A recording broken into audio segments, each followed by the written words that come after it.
everyone, it's Sammy from Sammy's Sweet Life, and we are under the weather. You're gonna hear kids coughing in the background. It is Christmas break and we're all a little bit sick and the kids have been coughing a bunch, but I just got an idea. I was thinking while I was thinking about, I was gonna be able to doodle in both of my bullet journaling Hobonichi style planners. I also could stamp in them, and it just like totally hit me, and I was like, wait a minute, I have to do an ink test, I have to do a Copic test, and I grabbed both of my books. So I have the Sterling Ink Common Planner. I've actually been using the half-year one for gratitude and journaling right now, but I plan on using this one for like brush letter, doodling, that type of thing. Also just like writing out quotes. So this is the full year for 2023. And then I also have an Archer and Olive bullet journal that I'm going to be using as like a doodle creative outlet as well, just more bullet journal style, whereas this one's going to be more like brush lettering and artsy type of things as well. So I got both of those out and we are going to test them out. I grabbed a bunch of different inks that I think I would end up possibly using for this. And then I went and looked at first of all, my planner stamps, because I definitely want to do some planner stamping. So I have this set of planner stamps. I did organize these and I show this like envelope pocket style organization on my scrapbook channel. So I'll link to that. But I have lots of these ones that I could use in various planners for various different things, like workout ones. This is more like creating and blog posting type of ones. This is one from Lawn Fawn that's planner doodle related. So there's lots of different ones. And then I also thought for headers and things, I have lots of alphabets and number stamp sets. Like, look, these are, because I scrapbook, I have all these different stamp sets that are alphabets and numbers and cute little sayings and things. And then I also have lots of Project Lifestyle ones that are like days of the week, months, the numbers on calendars. Like, look, that has big titles in it for like the tops of pages. And Stella is making quite a bit of noise. I don't know what she's doing. You can see like big titles for the days of the weeks and the months, which would be great for bullet journaling. Days of the week, more days of the weeks, lots of little label shapes for little like journaling spots or titles, like lots and lots of cute things. And these ones all work with the die sets. So they're like different versions of the labels that work with the die sets. So lots and lots of cool things for all the days of the week as far as planning out things. So I've got tons of stamp related things. These were just like my Christmas colors that I have out.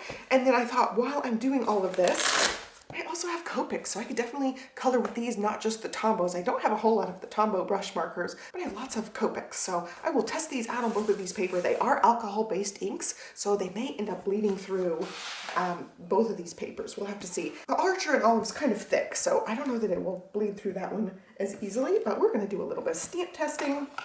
I've got some Distress ink, some Simon Says stamp ink, and like some neutral colors. I have lots of these Stampin' Up! Ink pads, pretty much in all the rainbow colors, but I got two neutrals out. These would be ones that I would stamp with if I'm going like a neutral route. And then I got some of my favorite colors here, teals in various companies. This Versamagic is a really good one for stamping because it sits on top of the paper and doesn't soak in, like a lot of these dye inks are going to soak in. And then two different ones, Stampin' Up! And also Lawn Fawn here. And then this is the one I use for Copics. It does not react with the alcohol-based ink, so I'm gonna see if it works also with like the mild liners and stuff. This is the Memento Tuxedo Black, so if you're doing Copic coloring, this is a great black ink for that. They also have other colors in this Memento ink that work for Copic coloring if you want to do like no line situations. So there, I got a stamp block, I got a stamp cleaner. We're just gonna get things situated. I just have some stamp cleaning spray. Spray one side and zoom in for the stamping. I want to actually test this one. I did some pen testing. I showed that on my other video. So this is the Sterling Ink Common Planner. This is the Tomoe River paper, very thin paper. We're just gonna stamp a bunch of things. Let's see, let's grab a small stamp. There's a good one, there's a little heart. This is just an old Studio Calico set that had like release and scrapbook and stamping and card making information on it. So I'll just grab the little stamp from there. Actually, I'm gonna get a smaller block than that big block. Might just be easier with the smaller block. Okay, we're just gonna open all these inks up and start stamping things. I'll grab a lined image and stamp a lined image in each of these books so I can do some color testing. This is the Memento ink. This is a beautiful one I got from Simon Says Stamp during their Stamp-Tember. It's from Pink Fresh Studio. But I like this floral, so that'd be something I could totally like stamp in a corner of a page and color in if I was interested in that. And I don't know if this block is even big enough for this one. This would be something I could stamp, color in. I've got lots of stamps. I'm a card maker, scrapbooker lady. So that would be really pretty on the page. You can color it in. Doesn't look like we got any bleed through for that ink.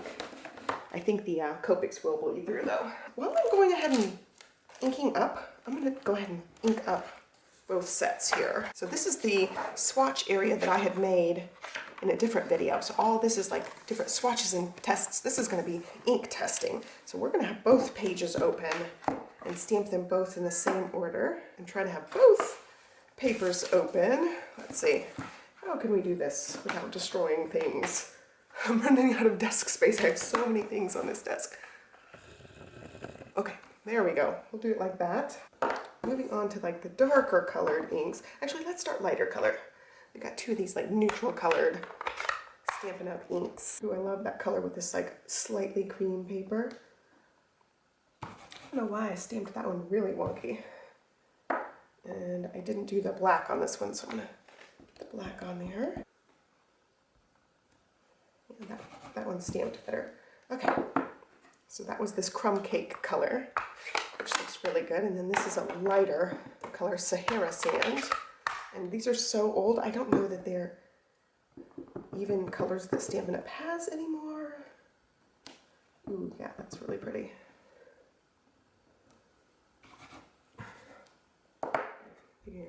I don't even think they make these like flip top ink pads anymore. I think they've redone them.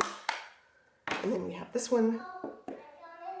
Stella's coming down. This one's Walnut Stain Distress Ink. All right, come down. Come down. It's another good neutral. Ooh, that's very thick and juicy. Hey girl, what's up? I'm just working on something. What are you doing? Sissy's in there watching some TV.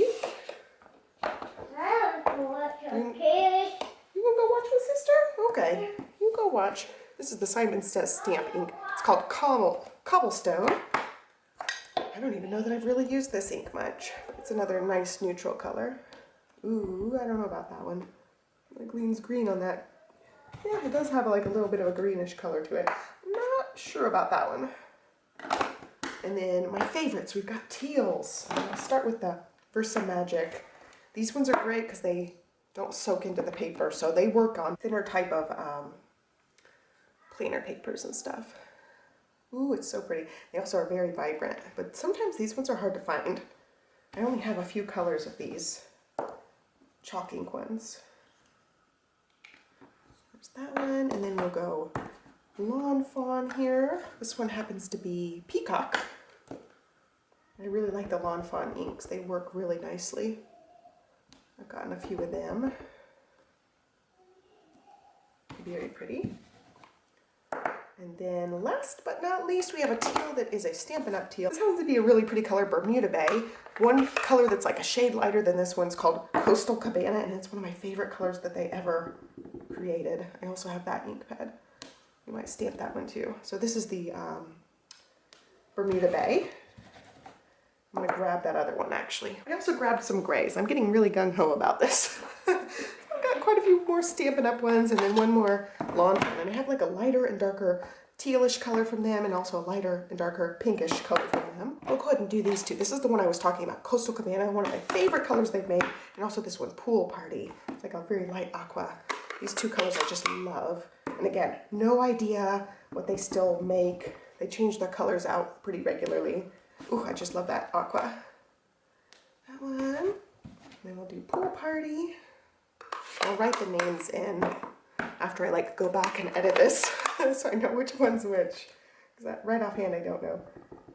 And then this is the Pool Party, very much lighter. Love it.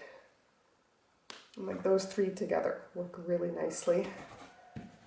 All right, and then we'll do the pink and then gray. And this is Bubblegum from Lawn Fawn, which is, again, their inks just work beautifully.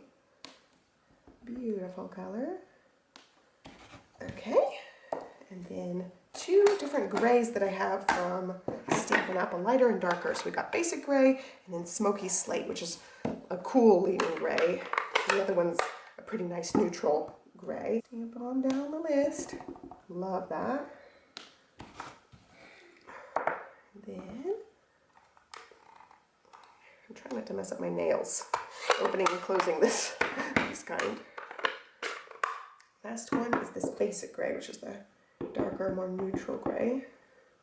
Gosh, I don't know, it's very juicy. Yeah, this ink pad is dry. I don't think it has any ink left. Okay, never mind. This one is like bone dry. It's not gonna work at all. Never mind, we won't use that one. All right, let's compare everything here. This is one of those illnesses where I blow my nose so much that my whole nose hurts. Like all the skin around my nose hurts. So yeah, we couldn't stamp that darker gray. I have this one, London Fog, which is another like medium toned gray. So I don't know if it's gonna work that great. I don't know if it's gonna be much different from that gray. Yeah, it leans a lot different. But there's two different grays. Okay, so as far as results go, oh yeah, we've got lots of bleed through with those browns. So this one was the walnut stain, the distress ink, so that's a no. And then the other one that bled through a ton was the one down here, which was the cobblestone Simon Says stamp ink.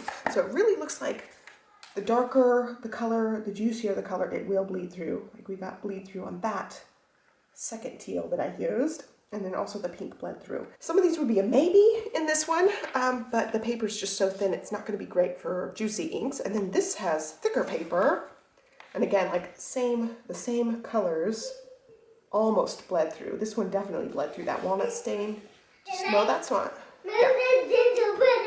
We will have to do it later, baby. Everybody's sick today. But I'm not sick. Yeah, we're all a little bit sick today. We'll have to do it tomorrow when everybody feels better. I'm not feeling good.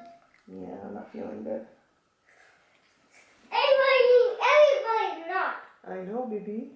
So definitely got a little bit of bleed through with the same darker colors, like the darker, juicier ink pads. Like these distress ink pads can be really, really juicy. So I would say those ones are not good. And then also it's the second teal on here. I think it's the same teal as this one, which I'm not exactly sure which one that one was. Like thinking about it right now, I don't know which one was which as far as the teals go. So yeah, the second one was not good. I mean, when I'm watching the video back, I'll be able to put in which one was which. You guys will know, but like right offhand, I don't remember.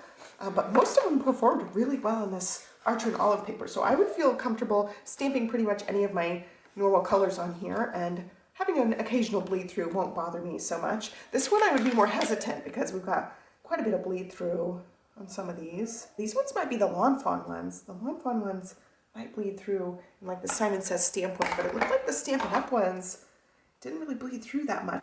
So yeah, definitely confident stamping in this one. Okay, so let's do a little bit of Copic coloring. I have a feeling we're not gonna get really good results about this at all. Of course, we can color with the Tombows, no problem in here, but I have lots more colors of the Copics, and also I can do a lot more like blending and stuff. And since this paper seems to be thick, I feel like it would hold up really well to Copic coloring. We're not gonna color a whole lot. I'm just gonna color. I have to be mindful because I bet you it will bleed through. We're just gonna do a little bit of